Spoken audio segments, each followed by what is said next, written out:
Hello दोस्तों, फिर से स्वागत है आपका हमारे चैनल पर। और आज हम मनी वेटेड रिटर्न के बारे में बात करेंगे। और ये है MWR, इसे हम कहते हैं। अम, पिछले एक वीडियो में हमने टाइम वेटेड रिटर्न के बारे में बात की थी। वो एक तरीका होता है रिटर्न्स कंप्यूट करने का, जिसमें आप हर एक पीरियड को, टाइम पीरियड को अलग से कंसिडर करते हैं और उसका इंडिपेंडेंटली अलग अलग रिटर्न्स निकालते हैं, फिर हम उसको एक साथ लिंक कर देते हैं। यहाँ पे जो है दोस्तों, मनी वेटेड रिटर्न, ये वही कॉन्सेप्ट है जो हमने एक पिछली वीडियो में देखा था। IRR नाम का जो कॉन्सेप्ट है, और आप मेरे वीडियोस देख सकते हैं। पिछले वाले यहाँ पे हमने इंटरनल रेट ऑफ रिटर्न या IRR के बारे में बात की थी। इसमें ये होता है कि आपके मल्टीपल कैश आउटफ्लोज हो सकते हैं, माने पैसे आपके जेब से जा रहे हैं और कुछ टाइम पैसे आपके जेब में आ रहे हैं, यानी कैश इनफ्लो हो रहा है। और आप वो ऐसा एक रिटर्न निकालते हो जिस रिटर्न को अगर आप यूज़ करके डिस्काउंट करोगे तो present value of cash inflows will be equal to present value of cash outflows, यानी नेट प्रेजेंट वैल्यू जो आपका आता है वो ज़ीरो आता है जब आप IRR यूज़ करते हो डिस्काउंटिंग के लिए। आप फिर से एक बार ज़रूर देखिएगा मेरे discounting and time value of money के जो वीडियोस हैं, वहाँ पे हमने इसको डिस्कस किया है। तो चलिए एक एग्जांपल लेते हैं। मान लीजिए कि हम एक इन्वेस्टमेंट को ट्राई कर रहे हैं, उसका वैल्यूएशन कर रहे हैं। उसमें ऐसा हो रहा है कि हम पहले साल में या start of the first year जो शुरू हो रहा है, वहाँ पे हम डाल रहे हैं मान लीजिए 100 रुपये या $100। और क्योंकि ये आपका जेब से, आपकी जेब से पैसे जा रहे हैं, तो फिर आप इसको नेगेटिव कंसिडर करोगे। तो ये होगा, चलिए, -100। ठीक है, तो $100 या $100 आपने डाल दिए।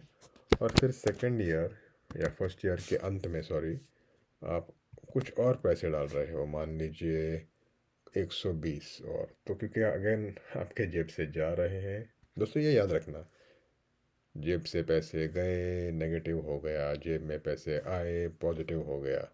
ये सिंपल इक्वेशन है भाई, याद रखने के लिए। और फिर इसको हम करते हैं, चलिए 120, मान लीजिए 120 हमने और इन्वेस्ट किए एक साल के बाद। और दोस्तों ये हो रहा है, अभी बहुत मज़ा आने वाला है, क्योंकि ईयर 2 के अंत में, यानी 2 साल के बाद, हमें अच्छा खासा फ़ायदा होगा। यहाँ पे ईयर 2 लिख देते हैं। और मान लीजिए कि ये सब कुल मिला के, भले हमने 2 स्टॉक खरीदे हो या जो भी खरीदे हो, 120 गए हमारे पहले 2 साल में, लेकिन 2 साल के अंत में हमको मान लीजिए 300 रुपए मिले या $300 मिले। और ये परसेंटेज नहीं है हमारा, ये तो बस छोटा सा नंबर है, तो इसको हम 300 कर देते हैं यहाँ पे। और सब कुछ डेसिमल में कर देते हैं ताकि ये नंबर की तरह लगे आपको। तो अच्छा देखिए दोस्तों, ये ऐसा होता है, इसको अगर आप नेगेटिव करो एक्सेल में ना, तो इसको ब्रैकेट में डाल देता है ये। तो 100 पहले साल में गए, 120 पहले साल के अंत में गए, और 300 जो है आपको आ गए आपके जेब में पॉजिटिव भाई। जैसे जेब में पैसे आते हैं तो पॉजिटिव बन जाता है। तो अब हम निकालते हैं इसका IRR। और जैसे मैंने आपको बताया था कि IRR तो एक आसान सा फॉर्मूला है एक्सेल में। अगर आप कैलकुलेटर यूज़ कर रहे हो, जो स्टैंडर्ड फाइनेंशियल कैलकुलेटर्स हैं, तो उसमें भी आपके पास एक फंक्शन होता है। मैं किसी दिन कोशिश करता हूँ कि आपको IRR और ये सब जो है वो कैलकुलेटर पे भी करके दिखाऊं। लेकिन चलिए फ़िलहाल तो एक्सेल बाबा के भरोसे रहते हैं। तो ये आ गया आपका IRR का फॉर्मूला। और भाई आसान है बहुत। IRR फंक्शन डालिए, फार्मूला ये लिखिए इसमें, और फिर ब्रैकेट खुलता है, और फिर आप ये तीन जो वैल्यूज़ है इसको कर दीजिए ऐसे। और ये आपका नंबर आ गया बस यहाँ पे भाई, इसको हम थोड़ा सा एक्सपांड करते हैं। तो अगर आप देख रहे हो तो कुल मिला के जो आईआरआर आ रहा है हमारा 23.3% आ रहा है, और यही है आपका मनी वेटेड रिटर्न।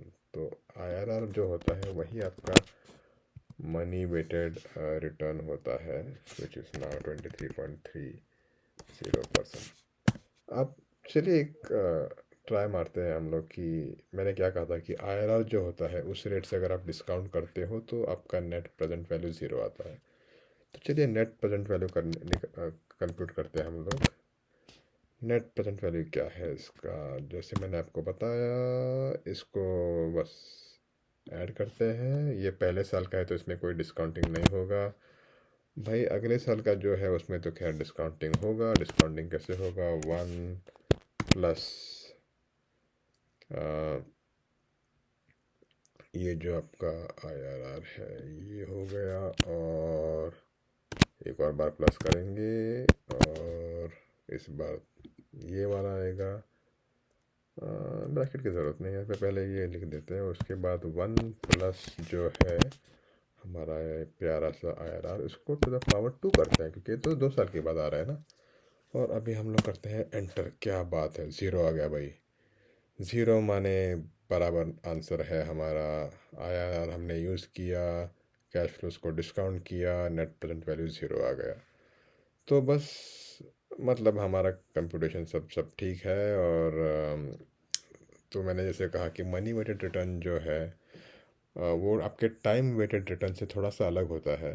और फिर हम इसके बारे में और डिटेल में कंपैरिजन करेंगे वैसे, लेकिन जानने की बात यह है कि मनी वेटेड रिटर्न इस पे भी डिपेंड करता है कि किस टाइम कितना कैश आपने डाला हो। अगर बाय चांस आपने ज़्यादा कैश एक समय पे डाला, इन्वेस्ट किया, और फिर कम कैश कुछ टाइम के बाद इन्वेस्ट किया या कुछ समय के पहले इन्वेस्ट किया था, तो वो जो है भाई, कैश आपका कितना जा रहा है आ रहा है, इसका बहुत सारा महत्व है उसमें कि आपने सही समय पे सही कैश लगाया।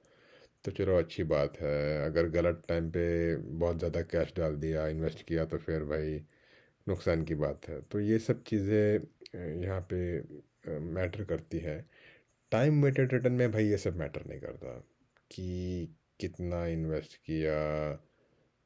ये आपके कंप्यूटेशन में सिर्फ ये चीज़ रहती है कि भाई स्टार्टिंग में कितना था, अंत में कितना था, और उस पीरियड का रिटर्न कितना था। फिर आप एक पीरियड का होल्डिंग पीरियड रिटर्न निकालोगे, फिर अगले पीरियड का निकालोगे, और फिर उसको ज्योमेट्रिकली लिंक करोगे। तो बस वो सीधा हिसाब है। उसमें भाई बहुत ज़्यादा कैश डाला, कम कैश डाला, इससे फ़र्क नहीं पड़ता। तो इसलिए वो सिर्फ टाइम, हर टाइम पीरियड को अलग से पकड़ के उसको हम लोग कंप्यूट करते हैं, इसलिए उसको टाइम वेटेड रिटर्न बोलते हैं। यहाँ पे है कि भाई मनी का इनफ्लो आउटफ्लो जो है किस टाइम पे ज़्यादा आ रहा है जा रहा है, ये बहुत मैटर करता है, और इसलिए इसको फिर हम लोग मनी वेटेड रिटर्न भी कहते हैं। तो अ, देखिए, इसको आप ट्राई कीजिए आपके एक्सेल शीट्स पे, इसको वर्कआउट कीजिए। और जैसे मैंने कहा कि हम कुछ और भी डिस्कशन करेंगे इन दोनों को, मनी वेटेड और टाइम वेटेड रिटर्न को कंपेयर करेंगे अगले किसी वीडियो में। और ये बहुत ही इम्पोर्टेंट कॉन्सेप्ट्स है पोर्टफोलियो का परफॉर्मेंस इवैल्यूएट करने में। और किसी जगह पे मनी वेटेड रिटर्न ज़्यादा अप्रोप्रिएट होता है, किसी जगह पे टाइम वेटेड रिटर्न ज़्यादा अप्रोप्रिएट या सही होता है यूज़ करने के लिए। तो चलिए वो अगली बार एक वीडियो में करेंगे, लेकिन आज के लिए इतना ही। फिर से ट्राई कीजिएगा एक्सेल पे, और जल्दी मिलते हैं। थैंक यू दोस्तों।